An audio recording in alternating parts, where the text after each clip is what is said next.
नमस्कार दोस्तों, मैं पवन मेरे चैनल टेकी पवन में आप सबका स्वागत करता हूं। मेरे चैनल पर आपको संपूर्ण मनोविज्ञान, शिक्षा शास्त्र, बाल विकास, एक्ट्स, राइट्स, एनसीएफ 2005 और जितने भी शिक्षण से संबंधित टॉपिक्स हैं वो सभी मेरे चैनल पर आपको मिल जाएंगे।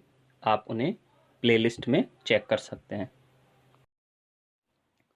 आज का टॉपिक है भारत में शिक्षा विकास का 26वां बिंदु, राष्ट्रीय शिक्षा नीति ड्राफ्ट 2019। इस ड्राफ्ट की कुछ प्रमुख विशेषताएं हैं। नंबर ए, इसके अध्यक्ष के कस्तूरीरंगन को बनाया गया है। इसमें 10 लोगों की टीम थी। बी, समिति ने एमएचआरडी को शिक्षा मंत्रालय, मिनिस्ट्री ऑफ एजुकेशन, एमओई के रूप में नाम बदलने का सुझाव दिया है। सी, आरटीई 2009 को विस्तार किया जाए और 10+2+3 तक को बदलने का सुझाव दिया।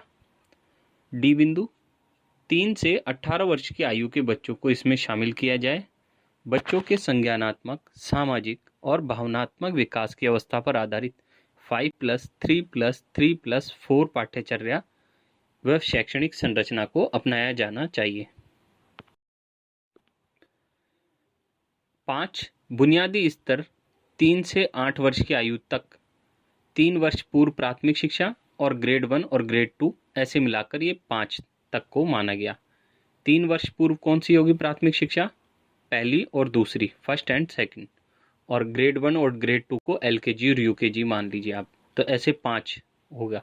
फिर है 3 प्रारंभिक चरण 18 से 11 वर्ष के बीच में होगी। तीसरे से 5वीं कक्षा इसमें मानी जाएगी, तीसरी, चौथी, 5वीं। फिर 3 मध्यम स्तर की कक्षाएं होंगी 11 से 14 वर्ष की के बीच में, जो 6, 7, 8, छठी, 7वीं और 8वीं कक्षा इसमें शामिल की जाएगी। फिर 4 माध्यमिक स्तर की होंगी जिसमें 14 से 18 वर्ष के बालक पढ़ेंगे और 9वीं, 10वीं, 11वीं, 12वीं कक्षाओं को इसमें शामिल किया गया। इस प्रकार 5+3+3+4 का फॉर्मूला दिया गया है। ई बिंदु, पाठ्यक्रम के भार को कम किया जाए। एफ, पाठ्यचर्या तथा सह पाठ्यचर्या के शिक्षण में कोई भेद नहीं किया जाना चाहिए। सभी विषयों, कला, संगीत, शिल्प, खेल, योग, सामुदायिक सेवा आदि को पाठ्यचर्या के स्तर से शामिल किया जाना चाहिए। जी बिंदु, कौशल युक्त शिक्षा पर बल दिया जाना चाहिए। एच, अध्यापक के शिक्षण में भारी बदलाव की पक्षधर है। आई बिंदु, 4 वर्षीय एकीकृत बीएड कार्यक्रम शिक्षकों के लिए न्यूनतम डिग्री होना अनिवार्य की जाए। जे बिंदु, आईटीआई की सिफारिश की गई, आईआईटी की सिफारिश की गई। के बिंदु, 2022 तक पैरा टीचर्स प्रक्रिया को पूर्णतया समाप्त करना तथा स्कूलों में स्थायी शिक्षकों की नियुक्ति होना इसका लक्ष्य है। एल बिंदु, 2030 से शिक्षक बनने की न्यूनतम योग्यता 4 वर्ष की बीएड की जाए। एम बिंदु, माध्यमिक स्तर तक के शिक्षण हेतु टीईटी टेट अनिवार्य किया जाए। एन बिंदु, सभी स्कूलों में टीईटी टेट व एनटीए शिक्षक पात्रता परीक्षा पास शिक्षक ही नियुक्त किया जाना चाहिए। ओ बिंदु, शिक्षक का प्रोबेशन पीरियड 3 वर्ष का होना चाहिए, उसके बाद ही उसे स्थायी किया जाना चाहिए। प्रोबेशन पीरियड को प्रोफेशनल पीरियड का नाम दिया गया है। पी बिंदु, 2022 तक सभी स्कूलों में सभी सुविधाएं प्रदान करने एवं उसके रखरखाव की जिम्मेदारी केंद्र व राज्य सरकार दोनों की होगी। क्यू बिंदु, शिक्षकों के स्थानांतरण को कम से कम किया जाए। आर बिंदु, शिक्षकों का एक ही स्कूल में कार्यकाल 5 से 7 वर्ष का होना चाहिए। एस बिंदु, शिक्षक नियुक्ति में साक्षात्कार के साथ साथ डेमो अर्थात शिक्षक प्रदर्शन टेस्ट भी लिया जाना चाहिए। टी बिंदु, शिक्षण एक लाभकारी नहीं बल्कि सेवाकारी संस्था के रूप में कार्य करे।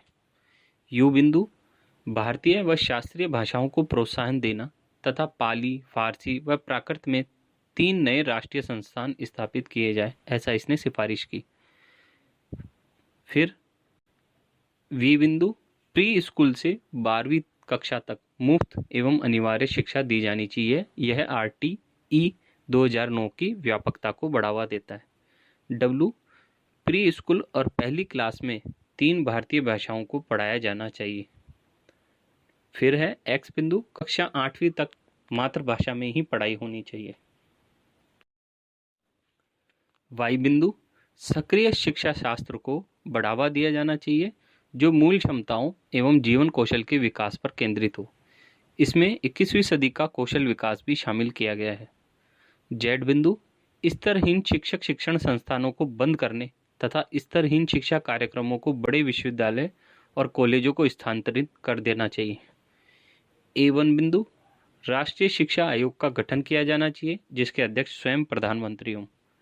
B1 बिंदु, उच्च शिक्षा में अनुसंधान के लिए नेशनल रिसर्च फाउंडेशन का गठन का प्रस्ताव दिया है।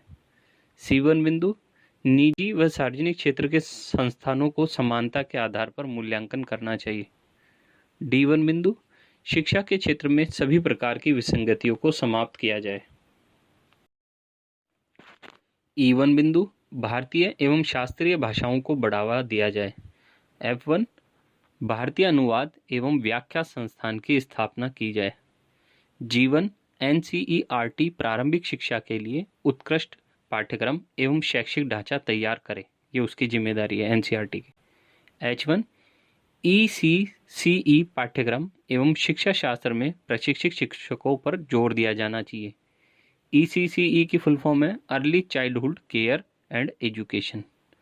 I1 बिंदु, आंगनवाड़ी केंद्रों को प्रारंभिक स्कूल के साथ स्थापित किया जाना चाहिए।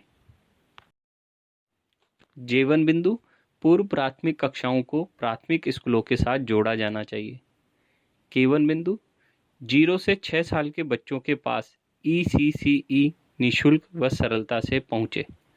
L1 बिंदु, 2025 तक 5वीं कक्षा एवं उसके ऊपर के सभी विद्यार्थी बुनियादी साक्षरता एवं संख्या ज्ञान अर्जित कर सके, ये इसका लक्ष्य है। M1 बिंदु, ड्रॉप आउट बच्चों को शिक्षा से दोबारा जोड़ना चाहिए।